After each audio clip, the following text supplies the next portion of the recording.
Então, nosso olá fraterno a todos, nossos irmãos, irmãs, companheiros, companheiras que nos estão ouvindo. Em nome do Grupo de Estudos Espíritas Isabel de Aragão, nos damos as boas-vindas a mais uma live. E hoje iremos, como é a primeira segunda-feira do mês, iremos apresentar um trabalho um bocadinho mais longo do que aquele que fazemos nas outras semanas do mês, que é o estudo sobre o Evangelho. Hoje, como foi anunciado, iremos falar sobre do Sermão da Montanha, fundamentalmente das bem-aventuranças. Um conjunto, portanto, de normas, preceitos e ensinamentos que Jesus nos deixou e que são riquíssimos em conteúdo. Vamos iniciar então os nossos trabalhos, a nossa fala, convidando-vos, como habitualmente, para serenarmos os pensamentos, idealizarmos essa imagem bendita do nosso amado Mestre Jesus e levar o pensamento a Ele, pedindo-lhe uma vez mais amparo espiritual para todos nós, em nossos lares, e assim, amado Mestre, permitir que os benfeitores amigos que habitualmente nos assistem possam fazer-se presentes, amparando a cada um de nós, iluminando as nossas mentes, serenando o nosso espírito, e vos pedimos que possais abençoar a todos com essa luz bendita com que habitualmente nos favoreceis e que ela possa penetrar os nossos corações, irradiando-se por todo o organismo físico, balsamizando-nos a nossa alma. Que o vosso Evangelho bendito possa ser esse farol que nos guie os passos, hoje e sempre. Fiquai connosco, amado Mestre, fiquai connosco, benfeitores amigos, e que assim seja. Muito bem. Então,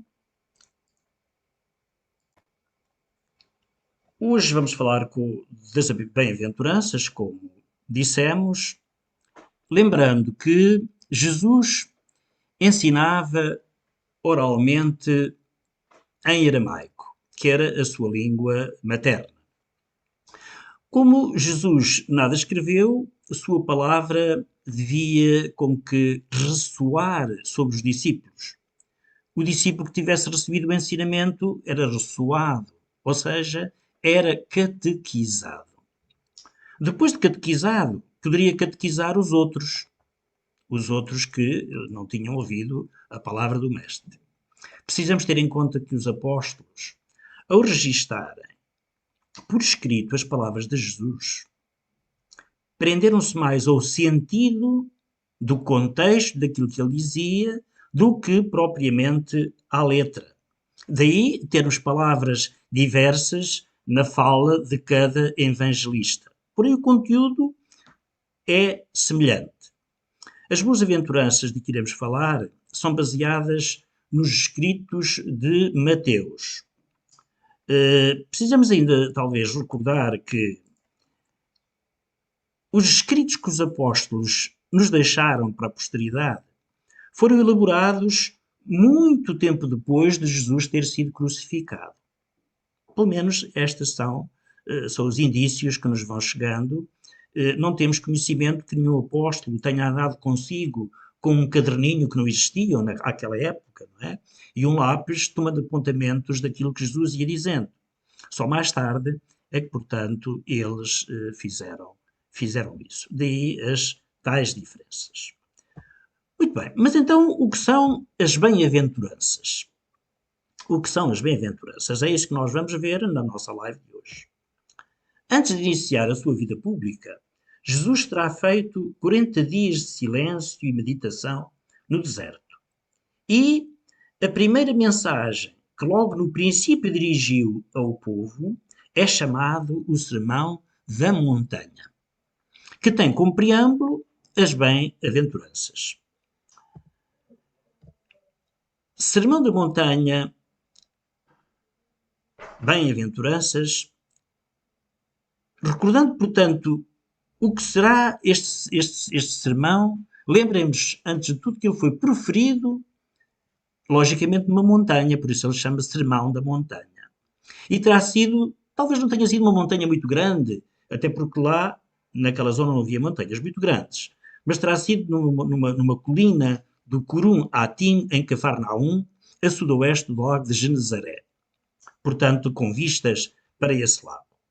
Cabe ainda lembrar que Jesus, isso sim, proclamou junto aos discípulos o mais conciso e ordenado sistema de uma filosofia universal, onde se acha tudo o que a alma necessita saber a respeito de Deus, da criação e da vida cotidiana. Ali se encontram, portanto, os ensinamentos para estas temáticas. Hoje iremos analisar as bem-aventuranças, tecendo algumas considerações a respeito desse conjunto de princípios, por forma a conseguirmos tirar daí aproveitamento, portanto, aproveitar esses ensinamentos extraordinários que ainda hoje alguns temos alguma dificuldade, uns em compreender e outros, infelizmente, a pô-los em prática. A pô-los em prática. Bem-aventurança. Oh, bem, bem-aventurança em hebraico quer dizer em marcha, andando em marcha. E nesta imagenzinha que nós temos aí, vemos o quanto a marcha pode ser perigosa. Nós, espíritos em aprendizado, quais crianças distraídas, estamos sujeitos a resvalar em situações várias a que a vida nos submete. Mas da mesma forma, da mesma maneira que ali vemos, nesta imagem,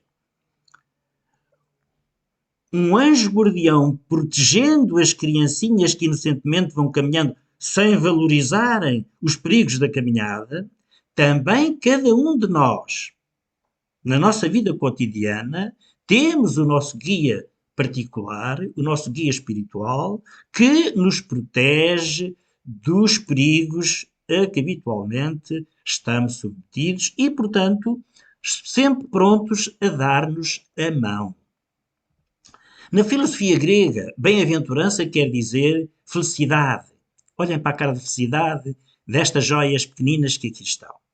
E a felicidade é o fim último e o supremo bem do homem, o que constitui o verdadeiro sentido da sua vida. O que é que nós pretendemos? É a felicidade. Os meios que nós tentamos encontrar para obtê-la são muito variados, mas o objetivo é sempre o mesmo, a felicidade. Ora bem, as bem-aventuranças são um conjunto de ensinamentos que Jesus, portanto, nos pregou no Sermão da Montanha e nos deixou para ensinar e revelar aos homens essa verdadeira felicidade. Ou melhor, como a podemos encontrar. Nesta obra, que tem como título Há 2000 anos, psicografada por Francisco Cantos Xavier e da autoria espiritual de Emmanuel, este espírito, se refere ao Sermão da Montanha de uma forma magistral. E nestes termos que nós vamos ver. Começar ao mestre um sermão de beleza inconfundível e suas palavras pareciam tocar os espíritos mais empedernidos, figurando-se que os ensinamentos ressoavam nos cantos de toda a Galileia. Figurando-se que os seus ensinamentos ressoavam nos cantos de toda a Galileia. E já vamos mais à frente ver o porquê de ressoar. E lembramos, inclusive, aqui também uma coisa curiosa, que porventura todos nós espíritas sabemos, mas os não espíritas desconhecem, que efetivamente têm vindo à Terra espíritos de alta envergadura que, pelo seu merecimento, conseguiam fenómenos extraordinários, como foi o caso de uma pessoa muito de nós conhecida, Eurípides Barçanufo, que, ensinando o Evangelho dentro de um edifício, era ouvido nas chacras ao redor, às vezes a quilómetros de distância, como se ele estivesse falando por altifalantes. Falando por altifalantes. Portanto, vejam aquilo que nos diz aqui Emmanuel sobre o fenómeno de quando Jesus falava. Parece que ressoavam as suas palavras por toda a Galileia. Bem, mas isto nos diz Emmanuel. Vamos ver o que nos diz Gandhi. Gandhi, para quem não conhece esta individualidade, que levou a Índia à independência e serviu de inspiração para movimentos de não violência e direitos civis de liberdade em todo o mundo, disse a dado momento sobre o Sermão da Montanha. O Sermão da Montanha é a mais bela página da humanidade.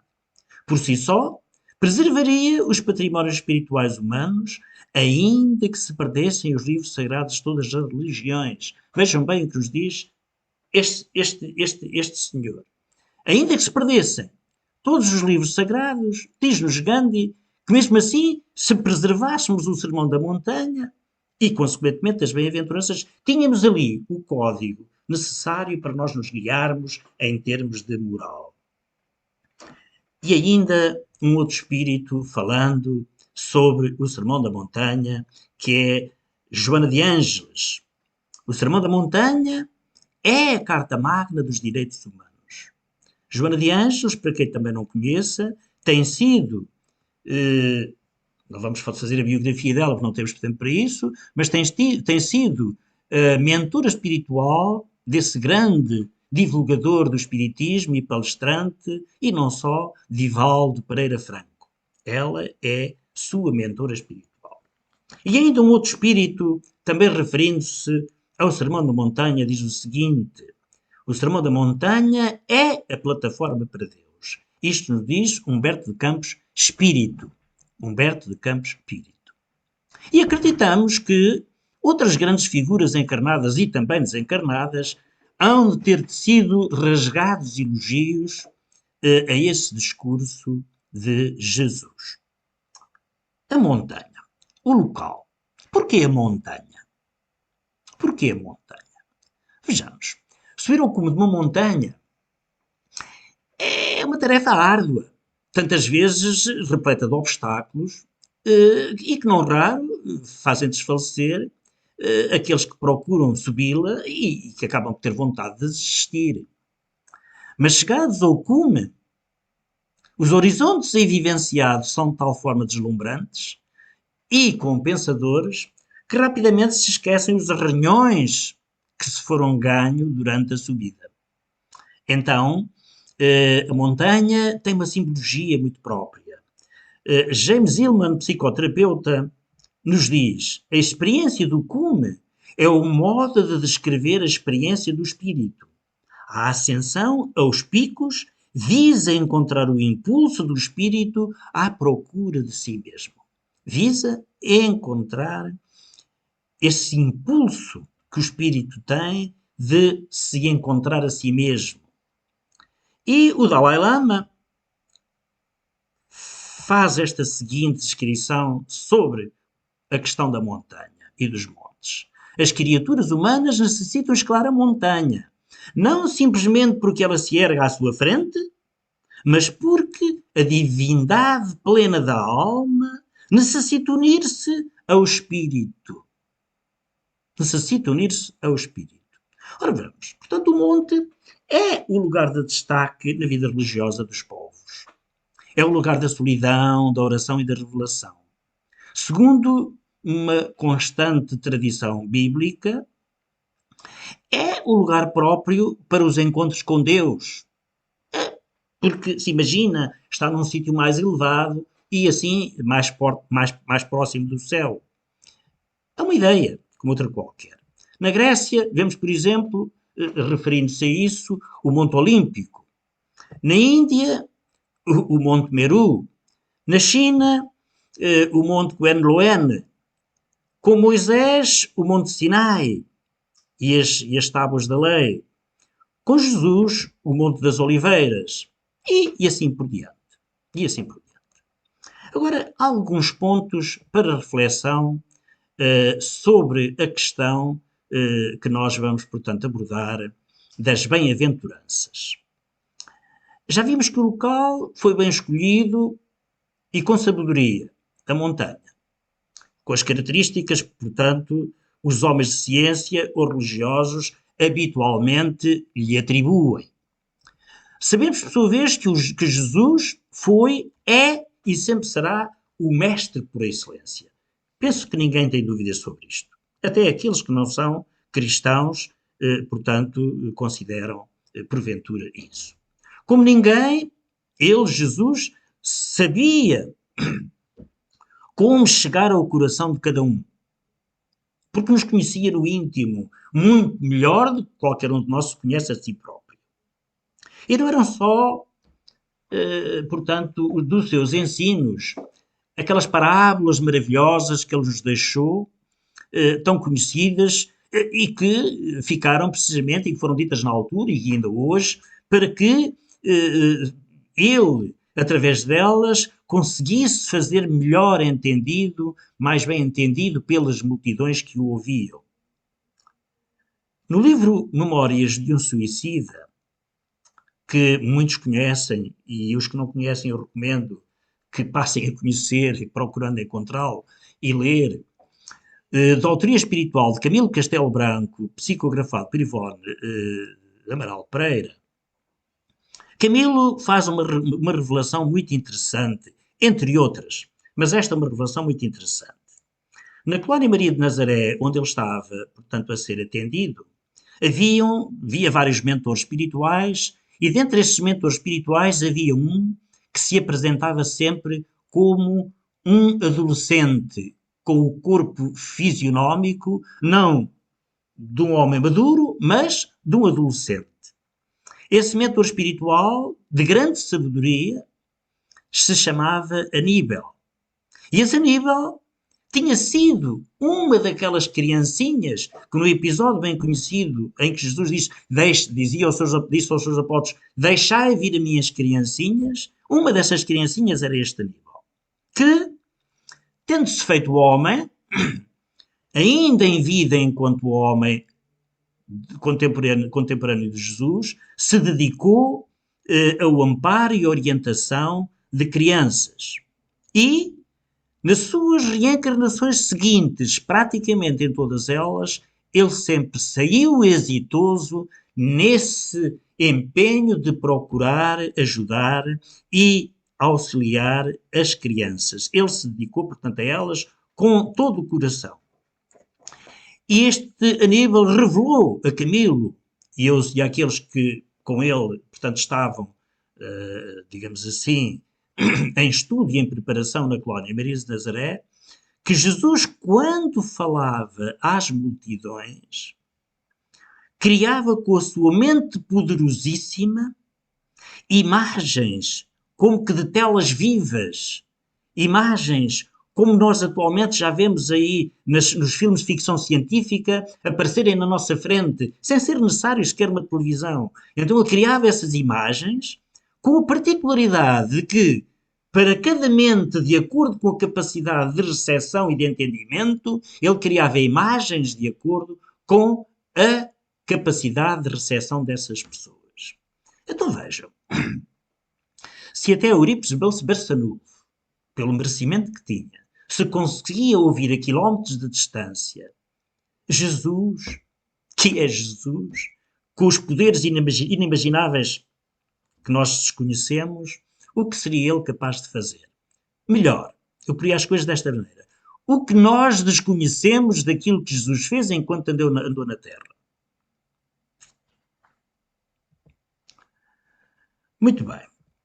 Com a simplicidade que sempre encontramos em tudo o que Jesus nos ensina nas bem-aventuranças, encontramos o código seguro do caminho a percorrer para a completa transformação do homem, a fim de alcançar o estado evolutivo que lhe permitirá chegar ao proclamado reino dos céus. Ou seja, as bem-aventuranças são o caminho para nós conseguirmos encontrar esse tal digamos que, essa viagem, é o princípio que nós podemos a viagem por esse caminho que depois nos vai levar ao reino dos céus.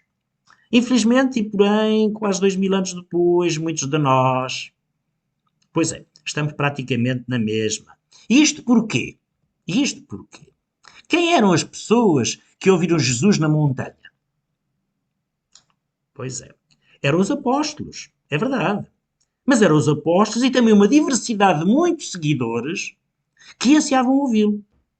E nessa grande diversidade de pessoas e o nível de comprometimento existente em cada uma delas, logicamente diferente, fez que a sua mensagem tivesse sido entendida, por exemplo, pelos apóstolos e por um grupo substancial de outros que ouviam as suas prédicas e que lhes permitiram, por isso mesmo, modificar completamente as suas vidas para melhor a partir daí, mas também foi ouvido pelos tais outros que adaptaram modelos diferentes, mais confortáveis, não tão empenhados na sua reforma íntima, não é? E entre os quais, infelizmente, se calhar estamos nós outros, que também não temos aproveitado e temos demorado tempos demais a conseguir compreender e assimilar as mensagens do Mestre. As mensagens do Mestre. Então,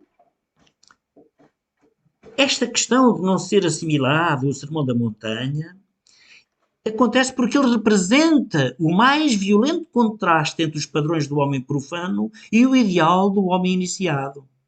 Para compreender tão excelsa sabedoria, deve o homem ultrapassar os ditames do seu intelecto analítico e abrir a alma para uma experiência intuitiva.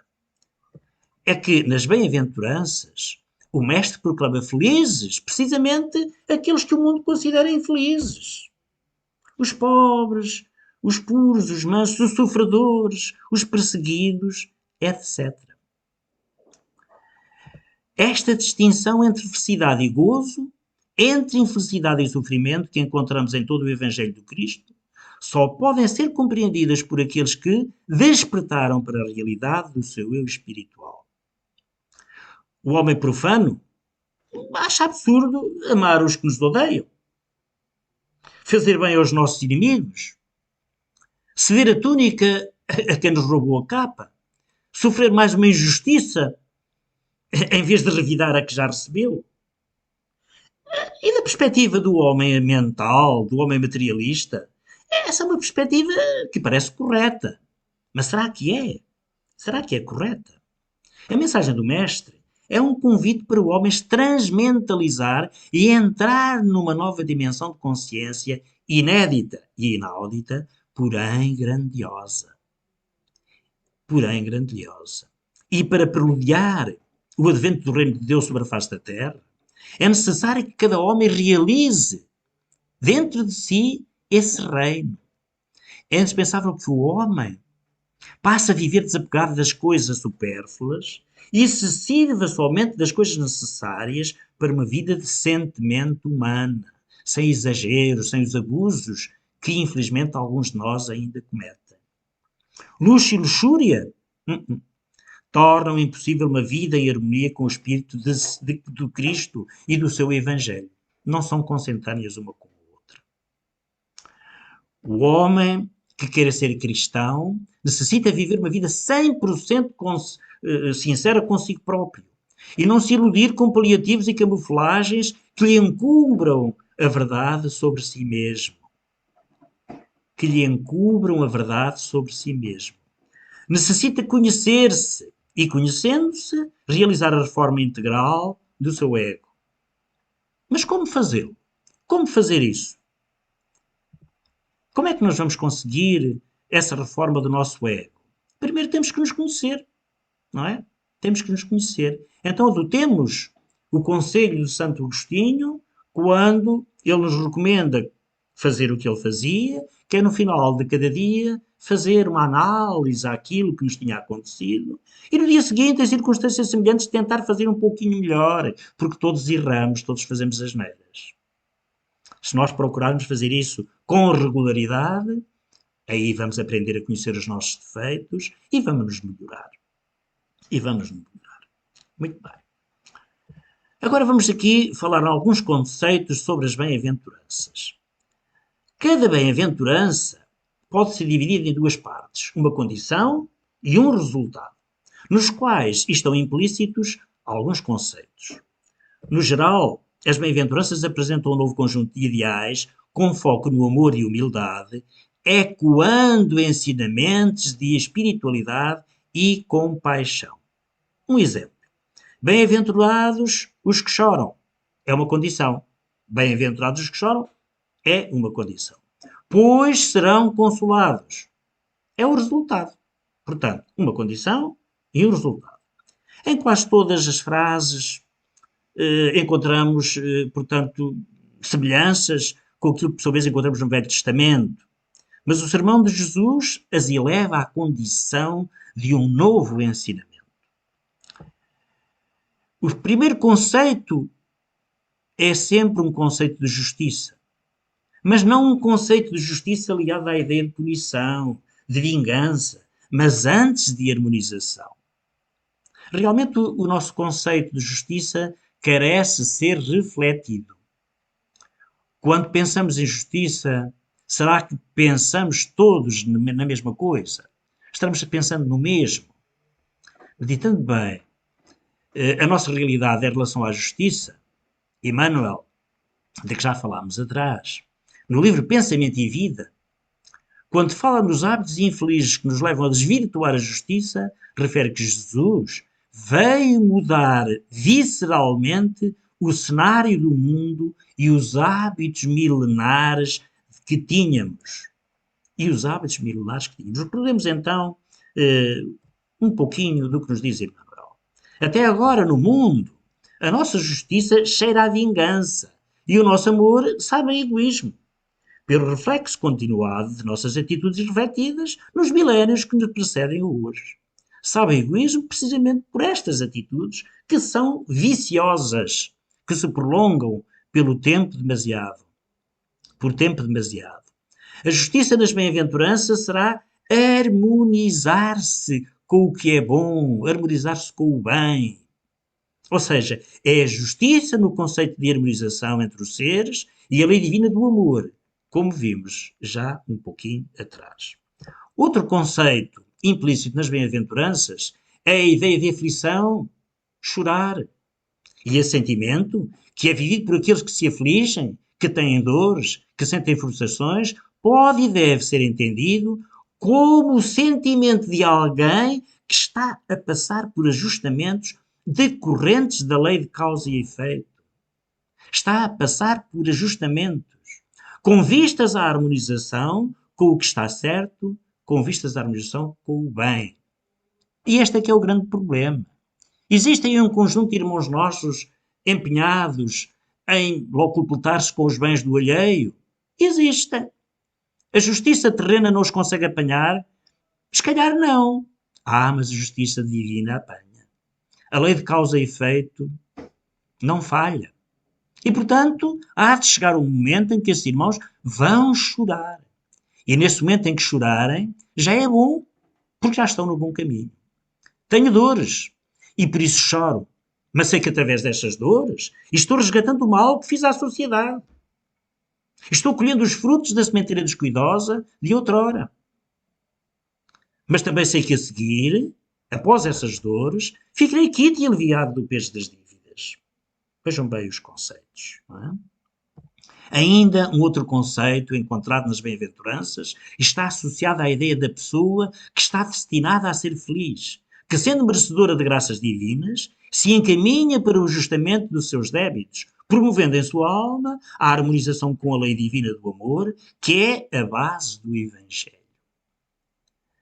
Quanto mais depressa pagar as minhas dívidas, é o raciocínio que eu devo fazer, tanto mais depressa poderei colher os benefícios de uma consciência tranquila. Porque a consciência tranquila é lá que está a verdadeira felicidade.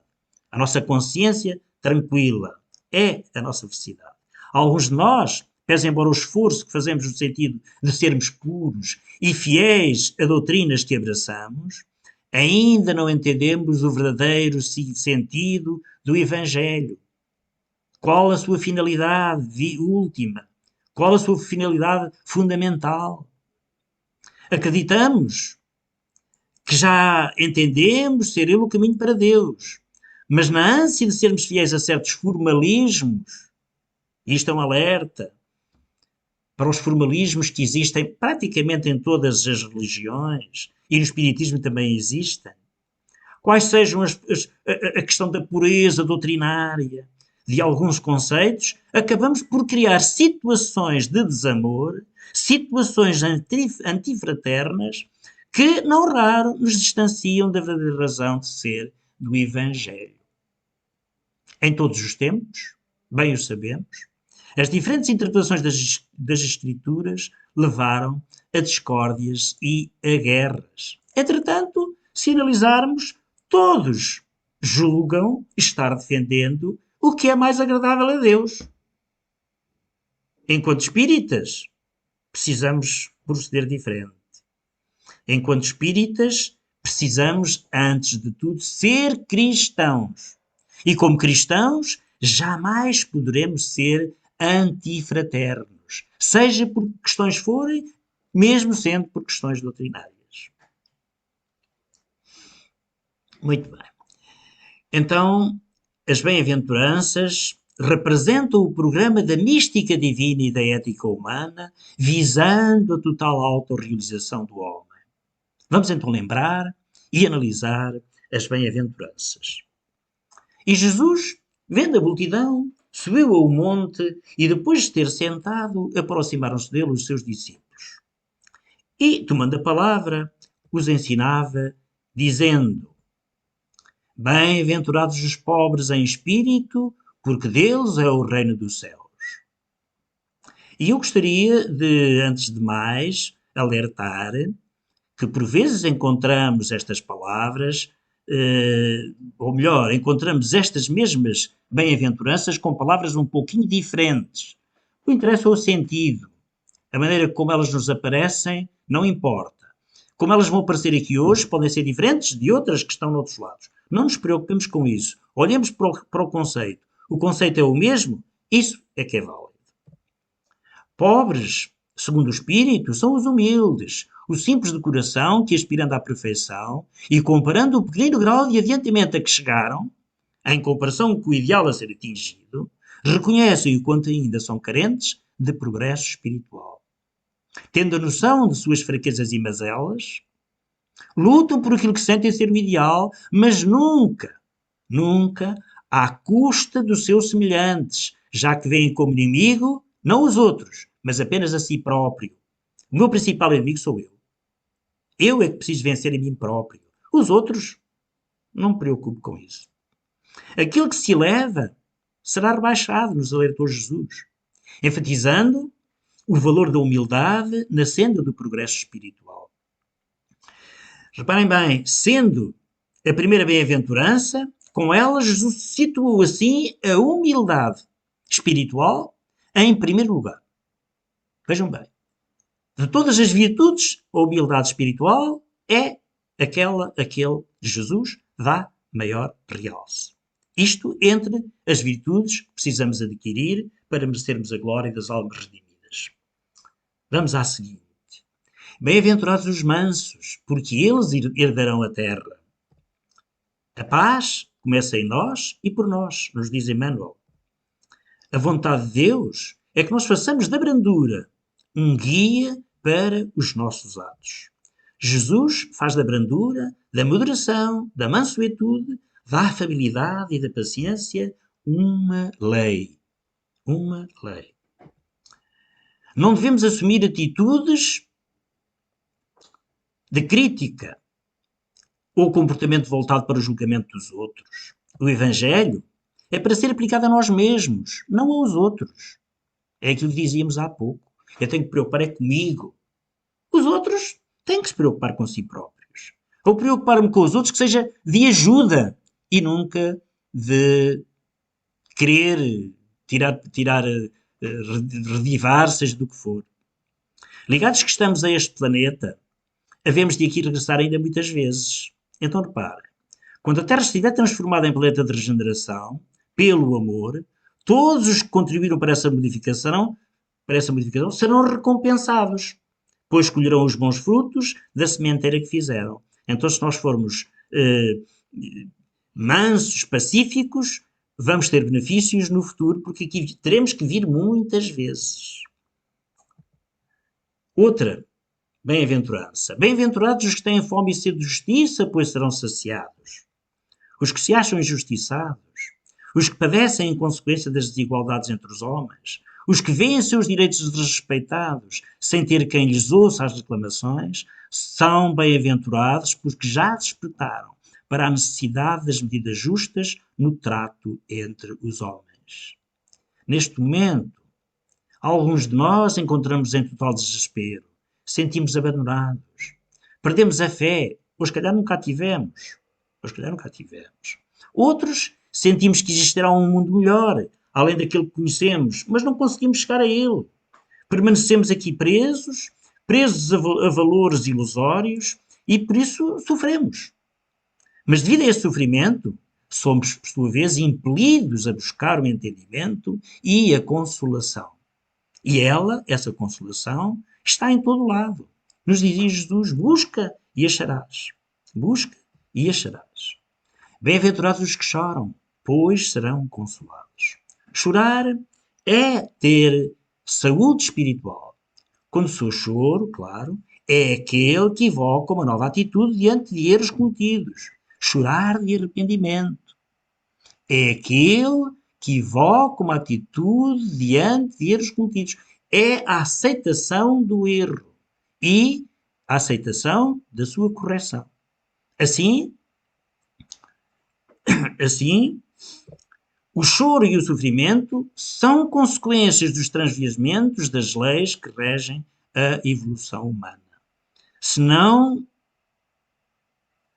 nós nos portássemos sempre de acordo com as leis divinas, nós não iríamos ser castigados, não iríamos ter sofrimento e não iríamos chorar. A doutrina espírita vem a nosso auxílio, esclarecendo a razão do sofrimento, auxiliando-nos a compreender as leis divinas, entre as quais se situa a lei de causa e efeito, que já falámos atrás. Sofremos hoje as consequências das asneiras que fizemos no passado.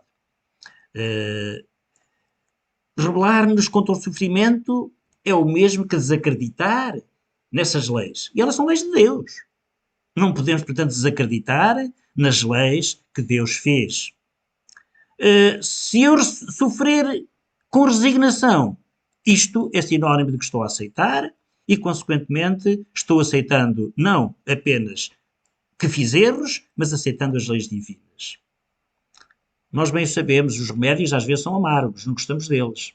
Mas também não os tomarmos, nós não nos curamos. Então, precisamos efetivamente de ressarcir os nossos débitos, que muitas vezes são desagradáveis. Bem-aventurados os que são misericordiosos, porque eles próprios alcançarão misericórdia. A misericórdia é o complemento da brandura. É impossível uma reconciliação sincera de parte a parte quando o ofendido estende a mão ao ofensor com arrogância e ostentação. Deus nos criou para sermos felizes e onde haja ódio não existe felicidade. Se eu odiar alguém não posso de maneira nenhuma estar tranquilo e, consequentemente, não estando tranquilo não posso ser feliz. Então nós precisamos julgar com misericórdia. Não julgueis com severidade senão as vossas próprias ações. As minhas ações eu preciso efetivamente julgá-las com severidade. Se nós julgarmos apenas com severidade as nossas ações, o Senhor também usará de indulgência para connosco, como nós usamos de indulgência para com os outros. Regidos pela lei de causa e efeito, estabelecida pela sabedoria divina, do mesmo modo que agirmos para com os outros, assim também eles agirão connosco. Então, se eu for ríspido para com o próximo, ele tem todo o direito de ser ríspido para comigo. E o mais certo é eu ter que ser vítima desta rispidez. Portanto, lembremos que Jesus nos ensina que a misericórdia não deve ter limites, quando prescreve a Pedro que cada um deve perdoar ao seu irmão não 7 vezes, mas 70 vezes 7. O que é preciso, na verdade, é esquecer as mágoas, as ofensas, no sentido de diluir essas mágoas, diluí-las, diluir a raiva, o ressentimento que o facto gerou, para que aí sim, efetivamente, se possa considerar que houve perdão. Quem não perdoa não pode ser feliz. Bem-aventurados os que têm puro coração, porque verão a Deus. Apenas os que forem simples e puros de coração, que se pareçam com as crianças que em sua infantilidade se nos apresentam frágeis e ternas, longe do caráter de um adulto, terão a possibilidade de conquistar o reino dos céus, ou seja, a tal paz de espírito e alegria que lhes propiciarão a felicidade. E aqui vale lembrar que não basta ao homem abster-se de fazer o mal. Sim, é bom a gente não fazer o mal e devemos evitar fazer o mal. Mas cumpre-lhe ao homem, a cada um de nós, praticar o bem. Cumpre-nos ser ativos e praticar o bem. E para chegar a isso é preciso destruir do seu ego, aquele ego que já falámos lá atrás, tudo o que não é bom e não olhar a sacrifício algum para purificarmos o nosso coração. Para purificarmos o nosso coração. Bem-aventurados os que promovem a paz, porque são chamados filhos de Deus. Serão filhos de Deus aqueles que, reconhecendo a necessidade de disseminar a paz entre os homens, propagam a tranquilidade nos corações revoltados e violentos, estabelecendo a concórdia entre eles. Bem-aventurados os pacificadores, os delicados e os gentis, que sabem viver sem provocar antipatias e descontentamentos. Em todos os obstáculos por vencer e em todas as sombras por extinguir, engajaremos a paciência a serviço do coração, nos enuncia Emmanuel. A tranquilidade ou a paciência é uma virtude que nos faz olhar para o alto, encontrando aí ajuda espiritual para solucionar os nossos problemas. Bem-aventurados os que sofrem perseguição por amor à justiça, porque é deles o reino dos céus. Aqueles que lutam pela defesa dos mais fracos, os que falam pelos que não têm voz, os que defendem os direitos dos injustiçados, colocando-se na mira dos poderosos a quem incomodam, sendo não raro perseguidos e prejudicados. Serão os bem-aventurados que no mundo espiritual receberão os louros da vitória contra a opressão. Contra a opressão. Bem-aventurados sereis quando vos caluniarem e perseguirem e mentindo disserem todo o mal contra vós por causa de mim. Bem-aventurados sereis quando vos caluniarem e perseguirem por causa de mim. Diz Jesus. Alegrai-vos e exultai, porque é grande a vossa recompensa nos céus, pois assim perseguiram os profetas que viveram antes de vós. E são estas as 9 bem-aventuranças, e agora vamos fazer aqui assim algumas considerações finais. Aos olhos de Deus, mais vale ser odiado do que odiar, ser ofendido do que ofender, ser perseguido do que perseguir. Conclusões. Ao analisarmos esta sucessão de assertivas, verificamos que elas se dirigem aos seres em evolução, nós outros, e constituem os resultados da lei de causa e efeito que rege toda a evolução.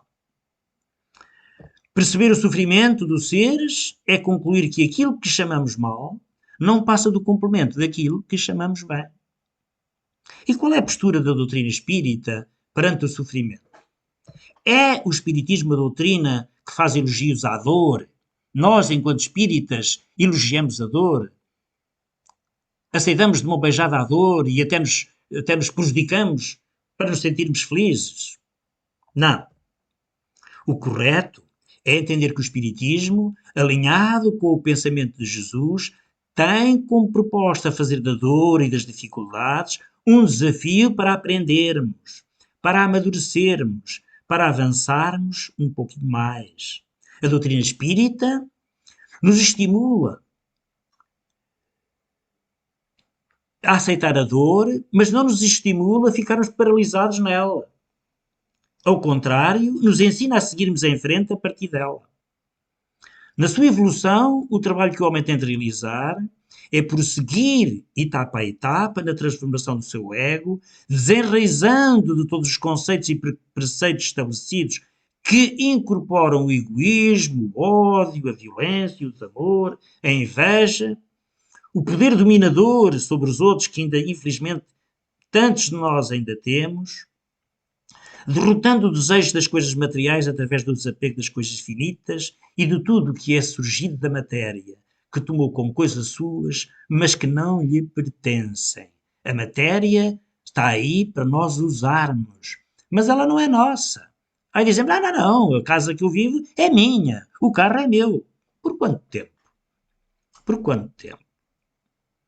Nosso, verdadeiramente nosso, só temos como riqueza a nossa inteligência, os nossos conhecimentos e, acima de tudo, as nossas qualidades morais. E essas sim é que são riquezas que nós vamos granjeando com o tempo. Antes do advento do Espiritismo, pergunta-se, o homem esteve esquecido? Porque o Espiritismo, ok, veio-nos ensinar, veio-nos trazer esta noção, desta realidade, de que a dor está aí porque fomos nós que a construímos. Mas e antes do Espiritismo? Como é?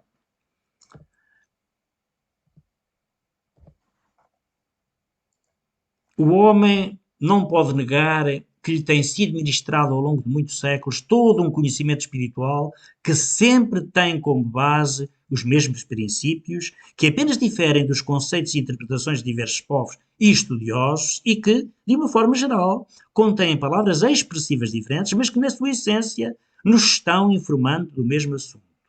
E esse conhecimento tem sido trazido por nossos irmãos que, em experiências e motivações diversas, vieram a este mundo com a missão de elucidar a humanidade e aos quais muitas vezes tomamos como loucos, isto quando não os eliminamos mesmo, como fizemos com Jesus. Pois é. Alguns exemplos. Por exemplo, há cerca de 2600 anos, Lao Tse trouxe-nos a obra filosófica espiritual a que deu o nome de Tao Te Ching, o livro do caminho e da virtude. É um conjunto de textos sagrados contendo ensinamentos sobre artes, ciência, religião e filosofia, onde também se explica lá o porquê da dor. Na Ásia, 500 anos antes de Cristo, surge Siddhartha Gautama, o Buda, que no seu caminho de meditação nos ensina como vencer o sofrimento e, muito antes deste tempo, os escritos hindus, os Upanishads, tinham trazido ao mundo o conhecimento espiritual védico que também nos orienta sobre a existência da dor e qual a sua finalidade. Krishna, por sua vez, nos ensina sobre as práticas a desenvolver de modo a dominarmos as solicitações da matéria. E muitos outros poderíamos citar, como Zaratustra, Hermes Trismegisto, etc. Mas, antes do advento do Espírito, antes, portanto, antes de falar destas personagens todas, precisamos de falar daquele que nos trouxe a mensagem mais importante e que é, precisamente, Jesus Cristo. Há 2000 anos veio ao mundo este grande avatar, Jesus de Nazaré, o Cristo, e nos deixou como herança uma doutrina para esclarecimento da humanidade que chegou até nós formulada e aureolada pelo signo do amor. Foi ele que mandou os outros anteriores. Não tínhamos disso dúvidas. E foi ele que nos trouxe a mensagem mais límpida, os conceitos mais fáceis de entendimento, resumindo as suas máximas em algo que já iremos ver. Portanto, os homens bem-aventurados, os cidadãos do reino dos céus, são os pobres em espírito, são os puros de coração, são os mansos, os que sofrem perseguição por causa da justiça, são os pacificadores, são os misericordiosos e os que choram, são os que amam os que os odeiam e fazem bem aos que lhes fazem mal. As bem-aventuranças convidam o homem a abdicar definitivamente do seu velho ego pecador, despojar-se do homem velho e revestir-se do homem novo. São um convite para o homem se deitar sobre a mesa da operação sem medos e sofrer uma intervenção cirúrgica sem anestesia de espécie alguma, suportando todas as dores necessárias para que o homem crístico possa nascer sobre as ruínas do homem velho. Os bem-aventurados mencionados por Jesus são aqueles que, compreendendo a ação retificadora do sofrimento, entraram no caminho da livre aceitação e procedem inteligentemente à substituição das suas negatividades através das leis divinas, compreendendo-as e respeitando-as. Para que possamos fazer parte desses bem-aventurados, é preciso que esse documento máximo de espiritualidade, como Mahatma Gandhi lhe chama, seja por nós experiencialmente vivido e não apenas intelectualmente analisado. Para isso, e antes de tudo, deve o homem consciencializar-se na sua integralidade, honestidade e sinceridade, fazendo isto que aqui está referenciado e que Jesus nos deixou como síntese perfeita, amando a Deus sobre todas as coisas e ao próximo como a si mesmo. Então, todos os conhecimentos que precisamos ter estão sintetizados nesta máxima magnífica: amar a Deus com o nosso coração, com todo o nosso entendimento e amar ao próximo como a si mesmo. E nessa altura, sim, o mundo se tornará harmonioso e haverá paz quando os homens, através da sua evolução, conquistarem e adotarem como sua constituição legal de procedimento o objetivo a que se propõem as bem-aventuranças, ou seja, o respeito e o amor por tudo quanto foi criado, numa transformação egocêntrica que leva o ser a tornar-se verdadeiramente amor, alcançando desse modo a perfeição e a sabedoria que identifica o espírito puro. E não tínhamos dúvidas, todos lá havemos de chegar, só que alguns vamos demorar mais tempo do que outros. Então, bem-aventurados sejam todos vós que leem, ouvem e guardam estas coisas em os vossos corações. Está lá na Bíblia, no Apocalipse, capítulo 1, versículo 3. Façamos então um esforço para interiorizar estes ensinamentos, guardá-los no nosso coração e a partir daí passar a vivenciá-los no nosso dia-a-dia. Somos capazes? Claro que somos capazes. Temos dificuldades? É evidente que temos dificuldades. Mas as dificuldades, os montes, as montanhas, estão aí para serem ultrapassados. Estão aí para nós subirmos, para chegar ao final e vermos os horizontes maravilhosos que se vislumbram a partir de lá. Chegamos, assim, ao final da nossa live de hoje, da nossa apresentação. Lembrando aqui muito rapidamente a bibliografia que foi consultada para elaborar este PowerPoint: o Evangelho segundo o Espiritismo, a Bíblia, os Vedas há 2000 anos e Pensamento e Vida. E, chegados que estamos ao final da nossa fala de hoje, precisamos, como não pode deixar de ser, não apenas agradecer a vossa paciência em nos ouvir, mas, acima de tudo,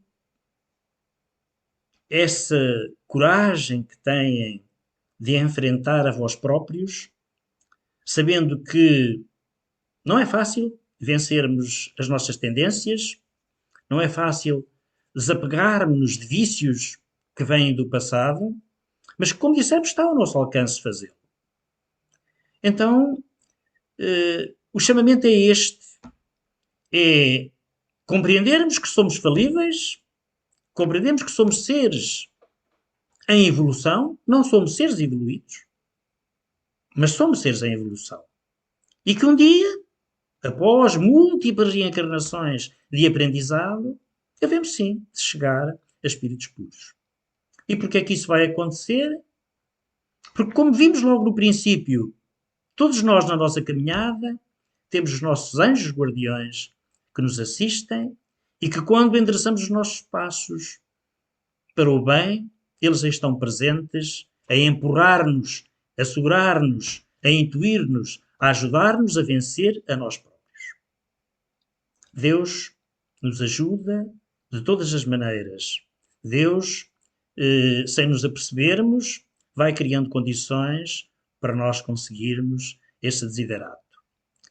Aproveitemos, fortaleçamos a nossa fé e vamos agora, muito rapidamente, fazer uma pequena oração de agradecimento a Jesus por uma vez mais nos ter permitido ser trabalhadores humildes da sua seara de amor, por uma vez mais nos ter abençoado com essas energias benditas que nos favorecem.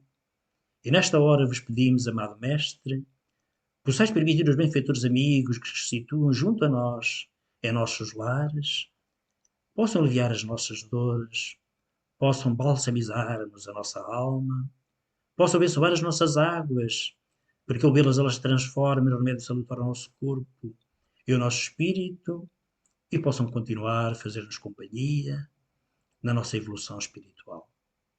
que o vosso Evangelho, amado Mestre, seja sempre esse roteiro bendito que nos guie os passos, hoje e sempre. E que assim seja. Queridos irmãos, queridas irmãs, companheiros que nos ouvem, desejamos a todos muita coragem para enfrentar as vicissitudes da vida. Desejamos a todos muita saúde e coragem para enfrentar mais uma semana. E se Deus quiser, para a semana aqui estaremos, falando de Evangelho, tal como nas outras semanas seguintes, até chegar ao próximo mês. Assim faremos, falando de Evangelho. Para todos, o nosso olá fraterno, um abraço do coração e que Jesus abençoe a todos nós. Até para a semana.